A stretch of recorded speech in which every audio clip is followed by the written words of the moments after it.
کہ ودھوہا کا چہرہ صرف ایک نظر کے لیے میسر ہو جائے. زمانے نبوی میں ہر صحابی کی التجا ہوا کرتی تھی کہ 24 گھنٹے دیدار مصطفیٰ ہی رہے, آنکھوں سے مصطفیٰ کریم کا چہرہ دور ہی نہ ہو. اور جب حضور علیہ السلام اس دنیا سے بظاہر پردہ فرمایا تو خود مصطفیٰ کریم کا یہ فرمان عالیشان مستدرک للحاکم کے اندر موجود ہے.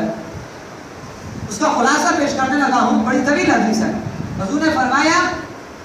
کہ وہ لوگ جو میرے بعد آئیں گے اے صحابہ مجھے نہیں دیکھیں گے, ان کا ایمان سب سے عجیب کن ایمان ہوگا. اس کی جب وجہ بیان فرمائی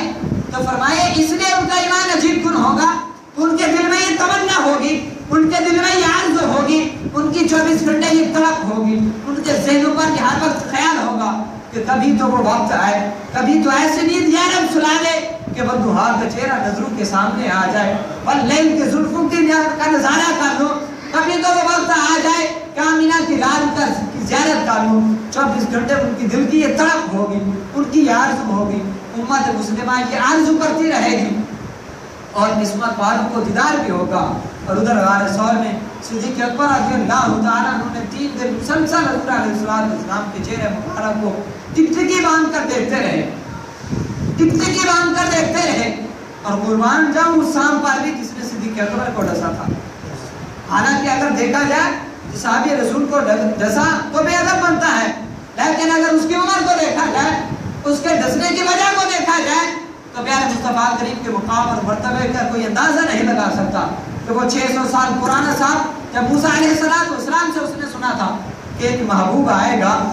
کہ ودھوہا کا چہرہ ہوگا, واللیل کی زلفیں ہوگی, علم نشرح کا سینہ ہوگا, طہا کے سہرے والا ہوگا, ایسا حسین ہوگا کہ جس جیسا کوئی دنیا میں نہ آیا ہے نہ آئے گا. حسان بن ثابت نے کیسا خوب نقشہ فرمایا, فرمایا احسن من کلام تارا قط عینی واجمل من کلام تالد النساء خلقت مبرا من کل عیب کانک قد خلقت کما تشاء. کہ محبوب علیہ السلام آپ کو تو خالق کائنات نے ایسا بنایا ہے, ایسا لگتا ہے کہ خالق کائنات نے پوچھا آپ سے کہ اے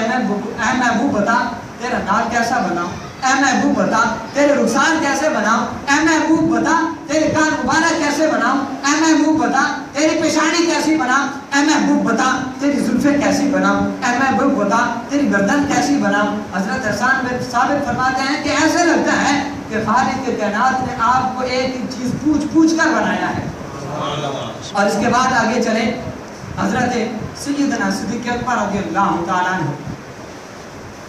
جب